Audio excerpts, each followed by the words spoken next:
Good morning class 8। कैसे हैं आप सभी? चलिए बहुत ही बढ़िया। हम लोग पाठ पढ़ रहे हैं बसंत से पानी की कहानी। पानी की कहानी में हमने 101 पेज तक पढ़ लिया है।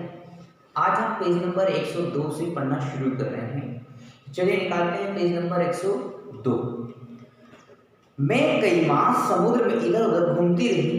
फिर एक दिन गर्म धारा से भेंट हो गई। धारा के जलते अस्तित्व को ठंडक पहुंचाने के लिए हमने उसकी गर्मी सोखनी प्रारंभ कर दी। इसके फलस्वरूप मैं पिघल पड़ी और पानी बनकर समुद्र में मिल गई। अब बूंद कहती है लेखक से कि मैं कई महीनों तक तो मैं समुद्र में भी रही थी, ठीक है, लेकिन जो गर्म हवाएं थी वो गर्म हवाएं समुद्र में आ गई, तो उन हवाओं की गर्मी को हमने सोख लिया, हमारे अंदर सोख लिया और उनको ठंडा कर दिया। फिर वे ठंडी हवाएं बादल बनकर के उड़ चली और फिर मैं बारिश की बूंदें बनकर के जमीन पर आ गई। फिर नदियों के माध्यम से फिर मैं यहाँ वापस आ गई समुद्र में, है ना। पहुंचाने के लिए हमने उनकी गर्मी सोखनी प्रारंभ कर दी। इसके फलस्वरूप मैं पिघल पड़ी और पानी बनकर समुद्र में मिल गई। समुद्र का भाग बनकर मैंने जो दृश्य देखा वह वर्णनातीत है। मैं अभी तक समझती थी कि समुद्र में केवल मेरे बंधु बांधवों का ही राज्य है, परंतु अब ज्ञात हुआ कि समुद्र में चहल पहल वास्तव में दूसरे ही जीवों की है और उसमें निरा नमक भरा है। पहले पहल समुद्र का खारापन मुझे बिल्कुल नहीं भाया। जी मचलने लगा, पर धीरे धीरे सब सहन हो गया। अब बूंद कहती है कि समुद्र का भाग बन करके, समुद्र का हिस्सा बन करके जो मैंने देखा उसको वर्णन किया नहीं जा सकता। इतने अनुभव है कि उसको वर्णन नहीं कर सकते, वर्णनातीत है। मैं अभी तक समझती थी कि समुद्र में केवल मेरे बंधु बांधव ही रहते हैं। बूंद कहती कि अभी तक मैं समझती थी कि समुद्र में केवल और केवल पानी है, सिर्फ और सिर्फ पानी है, पानी के अलावा कुछ भी नहीं है, ऐसा बूंद समझती थी। परंतु अब ज्ञात हुआ कि समुद्र में चहल पहल वास्तव में दूसरे ही जीवों की है। बूंद कहती है लेकिन जब मैं समुद्र में आ गई और बहुत महीनों तक यहाँ पर रही, तब मुझे एहसास हुआ, तब मुझे मालूम पड़ा कि यहाँ पर दूसरे जीवों की ज़्यादा चहल पहल है। समुद्र में और भी जीव रहते हैं, समुद्र में और भी वाहन भी चलते हैं, तो बहुत सारी गतिविधियाँ समुद्र में होती हैं। पहले पहल समुद्र का खारापन मुझे बिल्कुल नहीं भाया। अब वो कहती कि समुद्र का खारापन, समुद्र का पानी जो होता है वो खारा होता है, तो वो कहती कि समुद्र का खारा पानी मुझे बिल्कुल भी रास नहीं आया, मुझे बिल्कुल भी पसंद नहीं आया। पहले जी मचलाने लगा, मतलब मुझे उल्टियाँ जैसा आने लगा, मुझे घबराहट सी होने लगी, ऐसा बूंद कहती है। वो अपना मानव स्वरूप दिखाकर कह रही है कि पहले मुझे उससे बहुत ही ज़्यादा जी मचलाने लगा, लेकिन बाद में धीरे धीरे मैं वहाँ पर एडजस्ट हो गई और धीरे धीरे अब सब सहन हो चला। एक दिन मेरे जी में आया कि मैं समुद्र के ऊपर तो खूब घूम चुकी हूँ, भीतर चलकर भी देखना चाहिए कि क्या है। इस कार्य के लिए मैंने गहरे जाना प्रारंभ कर दिया। अब बूंद कहती है कि मैंने समुद्र के ऊपर रहकर सीख लिया कि समुद्र क्या है, समुद्र में किस तरह का रहन सहन होना चाहिए, लेकिन मेरे मन में आया कि समुद्र की गहराई में भी मुझे चलना चाहिए, समुद्र के अंदर भी जाकर के मुझे देखना चाहिए। और इसी क्रम में मैं समुद्र के अंदर भी चली गई।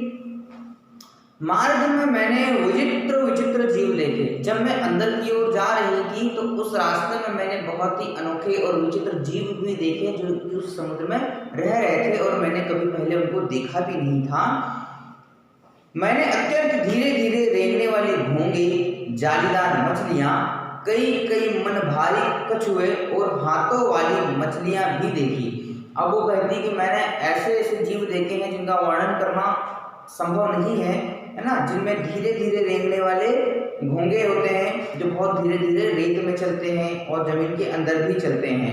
जालीदार मछलियाँ, मतलब मछलियाँ ऐसी हैं कि जिनके आर पार देखा जा सकता है। इतनी बारीक पतली मछलियाँ भी मैंने देखी है। कई मन भारी कछुए, मतलब बहुत 100-200 किलो के कछुए भी देखे, बड़े आकार के कछुए भी समुद्र के अंदर दिखते हैं। और हाथों वाली मछलियाँ, ऐसी मछलियाँ भी देखी हैं जिनके हाथ होते हैं। एक मछली ऐसी देखी जो मनुष्य से कई गुना लंबी थी, है ना। एक मछली तो मैंने ऐसी भी देखी जो शार्क की बात कर रही है ना, कि ऐसी मछली भी देखी जो मनुष्य से भी कई गुना बड़ी है। उसके 8 हाथ थे, वह इन हाथों से अपने शिकार को जकड़ लेती है ना। वो कहती है कि उसके 8 हाथ थे और वो अपने शिकार को इन हाथों से जकड़ लेती है। इस तरह के जीव भी समुद्र में पाए जाते हैं। मैं और गहराई की खोज में किनारों से दूर गई तो मैंने एक वस्तु देखी कि मैं चौंक पड़ी, और मैं और गहराई में गई और किनारे में मैंने एक वस्तु देखी जिसको देख करके मैं बहुत ही आश्चर्यचकित हो गई। अब तक समुद्र में अंधेरा था, सूर्य का प्रकाश कुछ ही भीतर तक पहुंच पाता था और बल लगाकर देखने के कारण मेरे नेत्र दुखने लगे थे। मैं सोच रही थी कि यहाँ जीवों को कैसे दिखाई पड़ता होगा कि सामने ऐसा जीव दिखाई पड़ा मानो कोई लालटेन लेकर घूम रहा हो। अब वो कहती है कि जब मैं समुद्र के अंदर जा रही थी तो मैंने देखा कि कुछ समय बाद सूर्य की रोशनी भी आना बंद हो गई, वहां पर अंधेरा अंधेरा होने लगा। मैंने बहुत आंख बढ़ा करके देखा, तब जाकर के मुझे दिखने लगा और मेरी आंखें दुखने लगी। लेकिन जब मैं आगे की ओर जा रही थी तो मैंने देखा कि एक छोटा जीव ऐसा भी है जो ऐसा लग रहा है कि वो लालटेन जला करके आ रहा हो, दिखाई पड़ा मानो कोई लालटेन लिए घूम रहा हो, है ना। वो ऐसा जीव भी देखा जो लालटेन लेकर के घूम रहा हो, मतलब वो अपना खुद का प्रकाश लेकर के चलता है। जीव ऐसे भी थे जो खुद का प्रकाश लेकर के घूम रहे हों। यह एक अत्यंत सुंदर मछली थी। इसके शरीर में एक प्रकार की चमक निकलती थी जो इसे मार्ग दिखलाती थी। इसका प्रकाश देखकर कितने छोटे छोटे अनजान मछलियां इनके पास आती थी और यह जब भूखी होती थी तो पेट भर उनका भोजन करती थी। विचित्र है। वो कहती है कि एक मैंने ऐसी मछली भी देखी थी जो खुद का प्रकाश लेकर के चलती हो, जिसमें खुद का करंट होता है, जिसमें खुद का लाइट होता है। वो लाइट में के सहारे अपना रास्ता बनाती है, देख करके चलती है। तो उस उजाले को देखने के लिए बहुत छोटी छोटी मछलियाँ, छोटे छोटे जीव जो है उसके आसपास घूमते रहते हैं और उस मछली को जब भी भूख लगती है वो अपने आसपास की मछलियों को खा करके अपना पेट भर लेती है। जब मैं और नीचे समुद्र की गहरी तह में पहुंची तो देखा कि वहाँ जंगल हैं, छोटे ठिकने मोटे पत्ते वाले पेड़ बहुतायत से उगे हुए हैं।